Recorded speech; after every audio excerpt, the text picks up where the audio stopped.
In July on Roanoke County Today, we visit the airport and get ready to touch a truck. That and more coming up on RCT.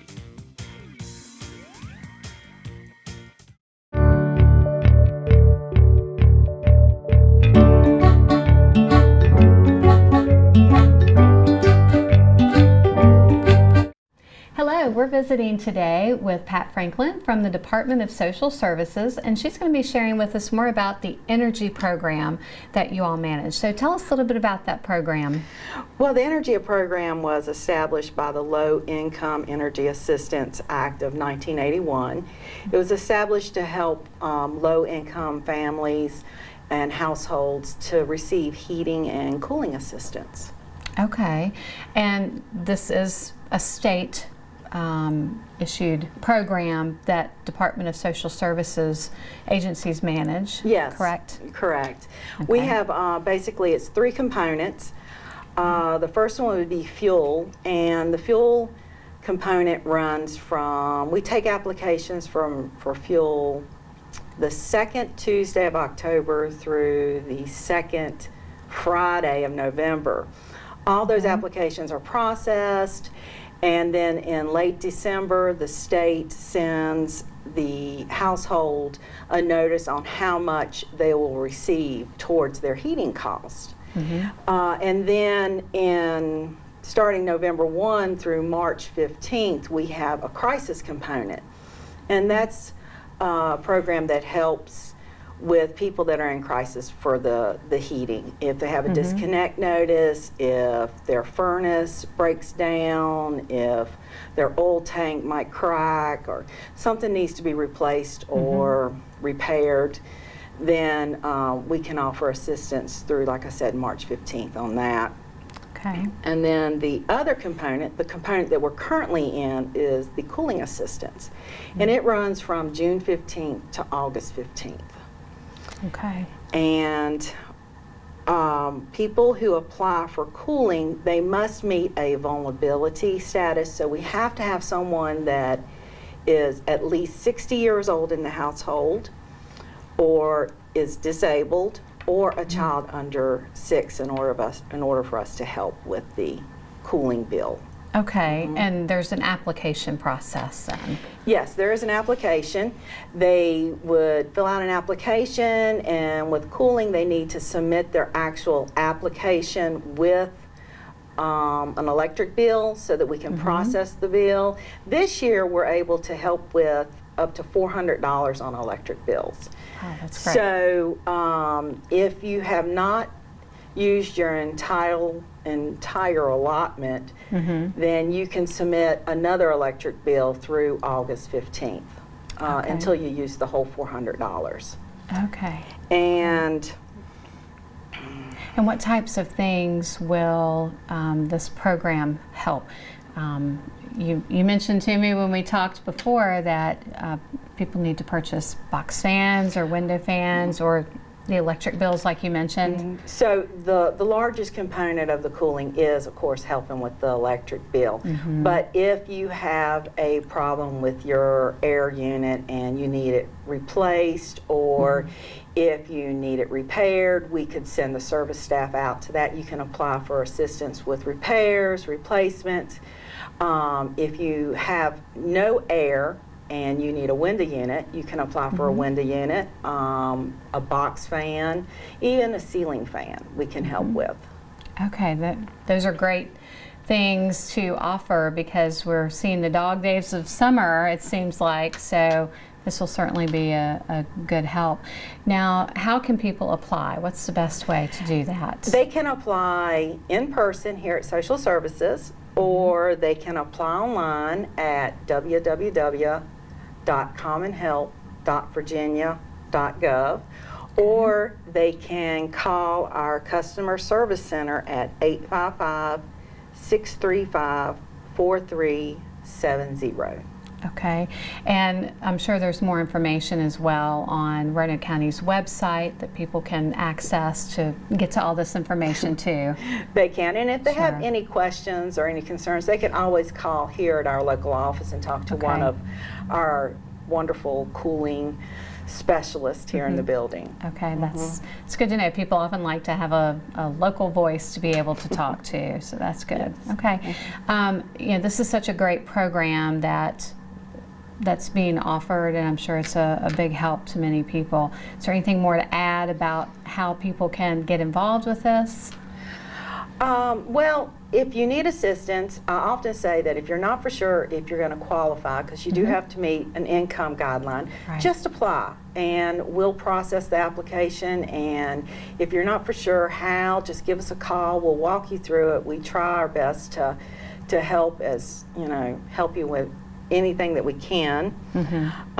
Just at the beginning, on the first day of the cooling program, we took 100 applications. Wow. Before the end of the summer, we'll end up probably processing about 1,200 applications. There's a real need out there. There is a real need, and I'm really glad that we're able to offer this assistance. $400 is nice to help. It's not meant to cover the entire cost, but it is a supplement, and it can truly help when it is really hot out there. Sure.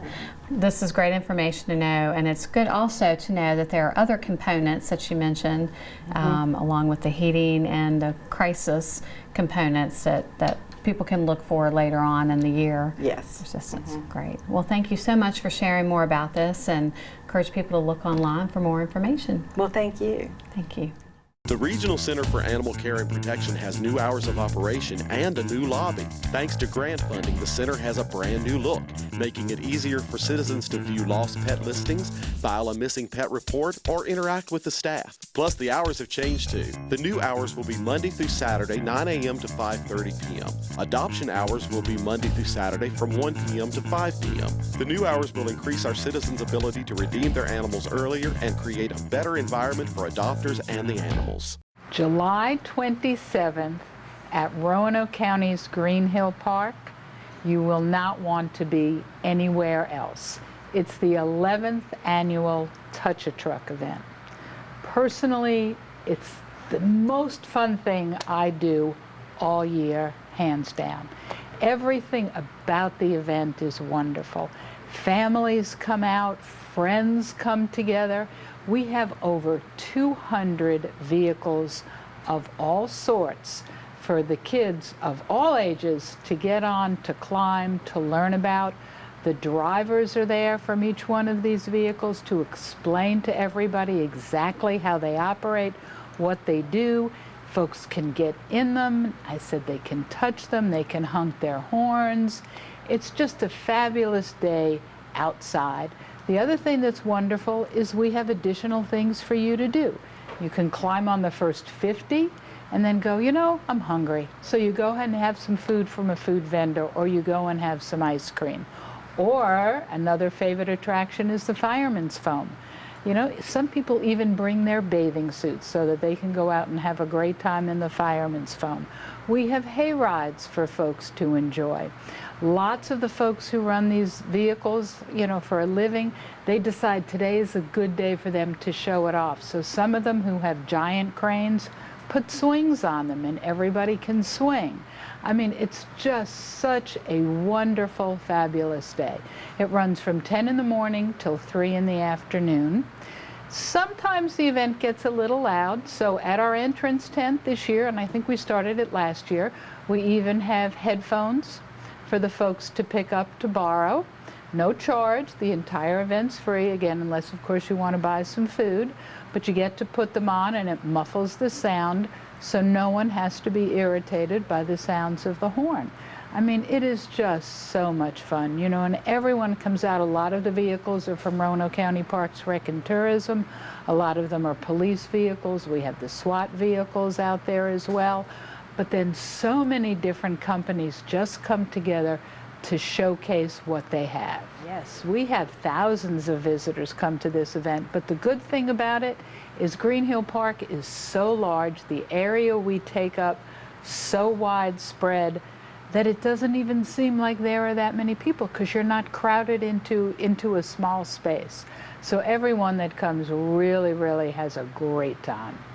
Oh yeah, I would say out of the 200 vehicles that we have, well over half of them have been with us at least 7 years. Some of them have been going on 11. You know, last year we celebrated our 10th anniversary, and at that point we had about 37 vehicles that had been with us every year for 10 years. I invite the public, if you've never been before, you are missing the opportunity to just have a fabulous day in the park. And I invite folks to come out. Again, bring your children, we are working on doing something like that as well, so kids can come out, and I won't tell you what the design's going to be this year, but they can come when they come through the entrance tent and they can actually make something out of gumballs. It's just, there's so many different things to do and so many different ways to enjoy the afternoon and the morning. Sure, the date is Saturday, July 27th at Roanoke County's Green Hill Park from 10 a.m. to 3 p.m. and the entire event is free, unless of course you choose to buy some food or some refreshments from our food vendors.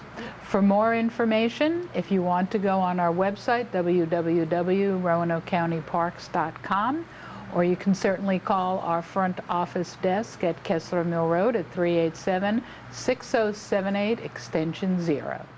Hi, I'm Chuck Leinberger with Roanoke County Public Schools. Want to remind you we have a brand new website address. You can check us out online at rcps.us, so check it out.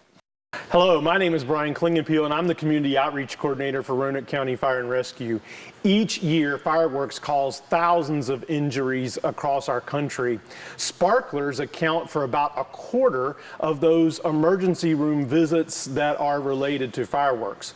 Also, there are about 16,000 fires that start every year that are caused by fireworks. Locally, over the past 10 years or so, we have seen our fair share of injuries and fires caused by fireworks. For those reasons of safety, we wanted to share with you today some reminders, both about fireworks safety as well as the legality of fireworks here within the state of Virginia. So you probably remember from your science class that water boils at 212 degrees. And all you home bakers out there know that you put your cake in the oven at 350 degrees. What you might not know is that wood burns at 575 degrees and glass melts at 900 degrees. Sparklers, which seem harmless to many people, burn at a temperature of 1,200 degrees. That is 4 times the temperature of that cake baking oven. So, while sparklers are legal in the state of Virginia and they seem harmless, they are not altogether safe. So please carefully supervise any children who may be using sparklers and put any spent sparklers in a bucket of water before you dispose of them. In the Commonwealth of Virginia, most consumer fireworks are illegal even to possess. In layman's terms, the Virginia law says that any firework that travels along the ground or flies through the air or makes a bang is illegal. It's a Class 1 misdemeanor to even possess these fireworks within the Commonwealth of Virginia. So fireworks are very dangerous, and most of them, for the most part, are illegal in the state of Virginia. So our recommendation to you is to find one of the many professional shows that is put on by experts and are open to the public and are in our area. That way, your family can celebrate safely and legally. If you'd like more information on any of these safety reminders or any others, you can find us on the web at roanokecountyva.gov/fire rescue, or you can call me directly at 777-8718. A house will always look like a house, but what makes a house a home? Laughter. Kindness. Oh, there it is. Love. Hope. Family. Could you provide a home to a local youth in need? Learn more about foster care today and help make a house a home.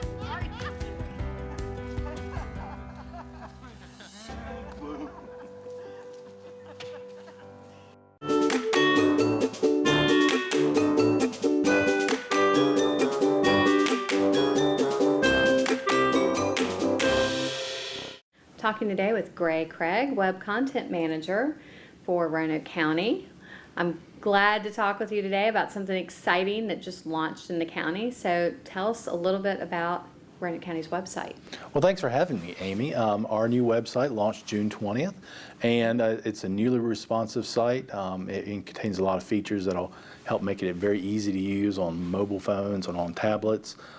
We've actually managed to reorganize some of the content on the page to be more accessible to our citizens and offer the things that they request most. Mm-hmm. And I know it's featured here behind us. I know there are a lot of larger buttons. It's very scenic. We have some pictures that are featured from around the county even, right? That's right, and we've actually taken a very graphical, visual approach to the design, offering, like I said, very graphical information about our current programs, upcoming programs, some of the headers on the page and the designs on the page. Very easy to use, very apparent and obvious to use as far as buttons and the other features on the site. So how long has it been since Roanoke County's website has been updated?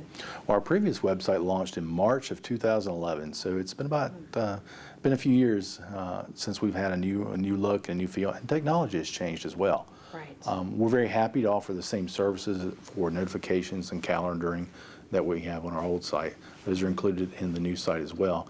And we've also taken the time to create several landing pages for some of the most requested areas that people ask for, like payments. A new payment page that kind of consolidates all of the payment options you have for Roanoke County business or doing business with Roanoke County, from deck permits to library fines and Parks and Rec programs. All that can be found in one page now.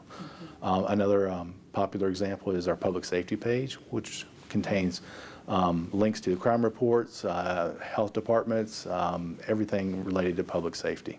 Okay. And I know we have a lot of planning studies across the county as well, and I know that's also been consolidated too. Right. In the last couple of years, we've had these great plans for the 419 corridor and for Oak Grove and for Hollins, and an easy access button on our homepage to show people directly to that path so they can see those studies and see the progress we're making on those studies. Great. And also talk about one of the best features I enjoy is being able to access it on your mobile device. That's right. And right now, our site is completely mobile accessible, so it looks great on your iPhone, looks great on your tablet, looks great on any size computer screen. All the functions work, all the same buttons you'd see from one version to the other. So we're really happy about that. It's that time when everybody has a computer in their pocket, as they say. So it's a great thing that our site is now totally responsive. It actually integrates well with a lot of our GIS apps as well, for our trash pickup finder and for our tax view app, those types of things. So we're really excited going forward with this. Sure. And this site also features very prominently the landmark here in Roanoke County, which is McAfee Knob, and of course our new branding that was implemented a year ago. That's right.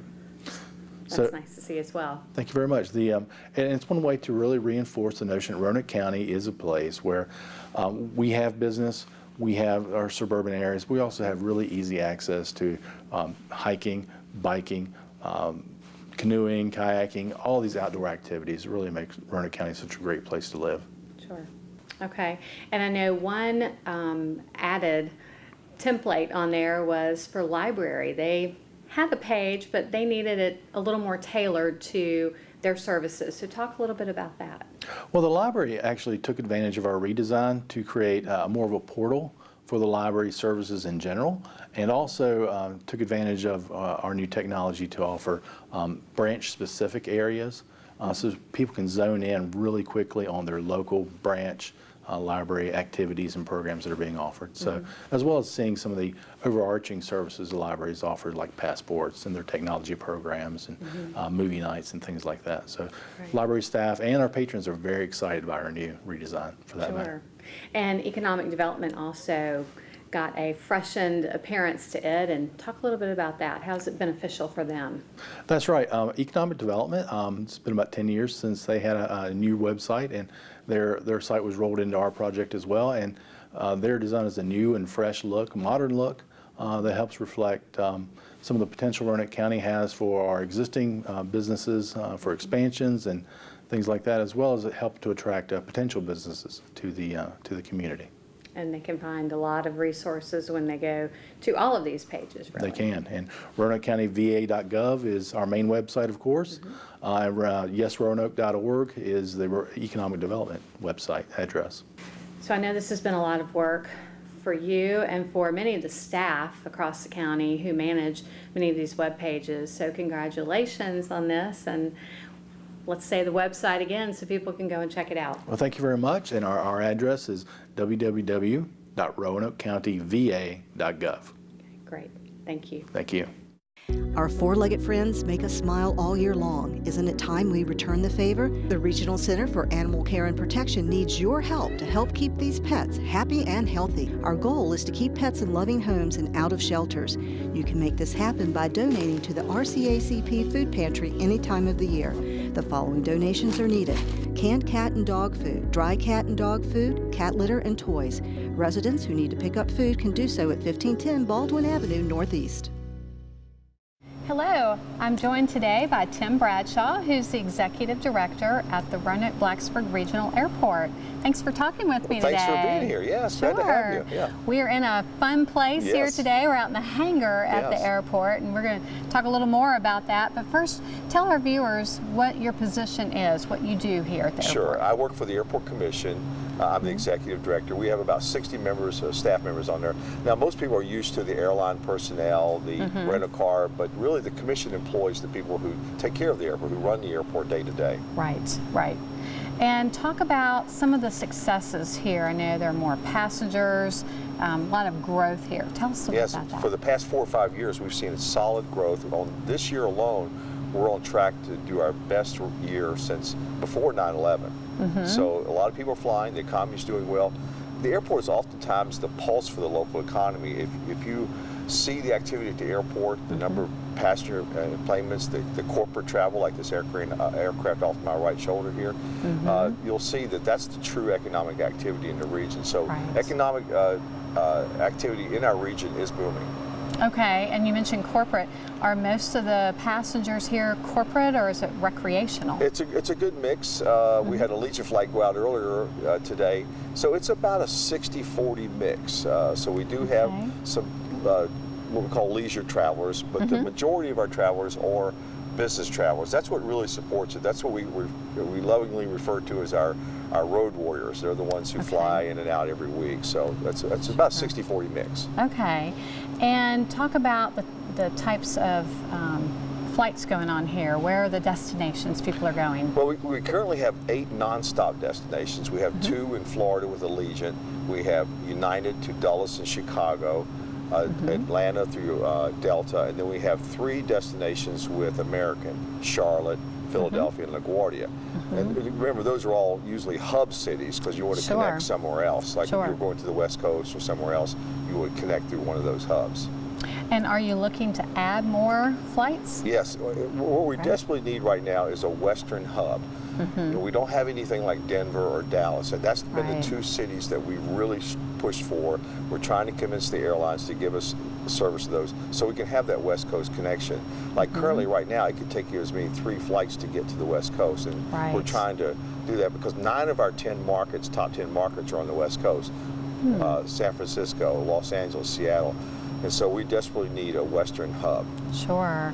Now, another thing people will find here is rental car facilities. Talk about that a little bit. Well, we're currently now getting ready to break ground on a new facility out here. A rental cars, a lot of people don't really think about too much here locally because they may need a rental car when they have a weekend trip, or maybe they've unfortunately had a car accident and they're looking for a vehicle to replace that. But think about the people that are coming here. We have people from 49 other states and 194 other countries that come here, and they need ground transportation. So we want to make an arrangement for them to where they can find their cars easily, return them easily, and a place to have them cleaned up and get ready for the next person. So this focus is going to be strictly on the visitors that come here with this new rental car facility. Okay, so it's all in one place. All in one place, yes. Great. And talk a little bit about air cargo. Does the airport handle that? Yes, and you know, people who know me will tell you that I love air cargo the best because the boxes don't complain. They just fly in and out without without complaining about lost luggage or missed flights. But that is another testament to the local economy. We move about 13,000 tons a year. with wow. UPS and FedEx and some on-demand traffic as well too. We'd like to see that grow.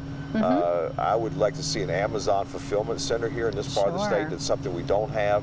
And I think with the way Amazon is now, I think it's desperately needed here. So we're going to continue to push for cargo handling, distribution centers, warehouses. That's just a good fit for the airport. Sure, sure. And also talk a little bit about the master plan that the airport will be going through. Yeah, I mean, we're looking 10 to 20 years down the road, and what's this airport going to look like? What's this community going to look like? And I know that the city and the county are also looking at their comprehensive plans.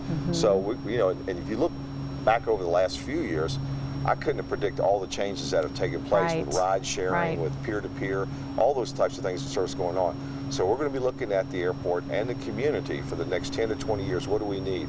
One of the things, the issues that's come up recently is that if we want those western cities to connect through, our runway length can be an issue. So we're going to be looking at both runways to see if there's any room to grow those runways so we can have those longer flights to the West Coast. Okay, so that's what we see ahead in the... Yes. Is there any short-term goals, long-term goals? Well, the short term, again, is just making sure that we can meet the increasing demand. You know, we're here in a corporate hangar right now. We're actually full. All of our hangars are full, so we've got to build some hangars here soon, within the next year or two. We don't want to turn aircraft away. So we want, in the short term, that's what we're looking at, and the rental car facility. And how many planes do you house here? We have here? about 90 based airplanes here. People don't see that as much as, you know, you and I were talking about the old days, how it was much easier to access the airport, to walk onto the airport. Those days are over. Don't really see that. It's unfortunate. But this is, you know, the private side of the airport, the recreational or the corporate flying. A lot of people don't see that activity because it is behind the fence and don't really have access to it. But there's a lot of activity. Actually, that's the bulk of our activities, is what's known as general aviation, which is recreational and corporate flying. Okay, but again, most people are familiar with the airline service. That's the most visible aspect of our business. Right. Well, there is a lot of growth going on, which certainly contributes to economic development across the valley, across the region, really. So, you know, good job on what you all have been doing to increase that. Yeah. And if people are interested in learning more, because they can go to the website and find out some information. Yes, at www.flyroa.com. I'm pretty sure that's the website. Sure. But, you know, always you can call us too. We love sharing our story, love telling about the things we're doing, because this is a community's asset. It doesn't belong to us, it belongs to the community, and we want to make sure that it's the gateway for our community as well too. Because remember that the airport is oftentimes the first thing you see and the last thing you see when you come to a new city. So we want to make that a welcoming gateway to that. One of the great things about this airport is its location. It's right here in the middle of the valley. We'll see people get off the airplane, especially the corporate airplanes, and you'll see them do this with their phones to look at the mountains all the way around, because it's such a beautiful place. It is. We do live in a very pretty place. Yes. Great. Well, thanks so much for sharing this information. Thank you. We certainly encourage our viewers to come out and fly out of Roanoke and find out what more we have here. So thank you so hopefully much. Next time we can talk about what it takes to learn how to fly. Yes, we will plan a future segment so we can maybe go up in a plane and see what all they do. Yes. Great. Thank you so much. Thank you. Our four-legged friends make us smile all year long. Isn't it time we return the favor? The Regional Center for Animal Care and Protection needs your help to help keep these pets happy and healthy. Our goal is to keep pets in loving homes and out of shelters. You can make this happen by donating to the RCACP Food Pantry any time of the year. The following donations are needed: canned cat and dog food, dry cat and dog food, cat litter, and toys. Residents who need to pick up food can do so at 1510 Baldwin Avenue Northeast.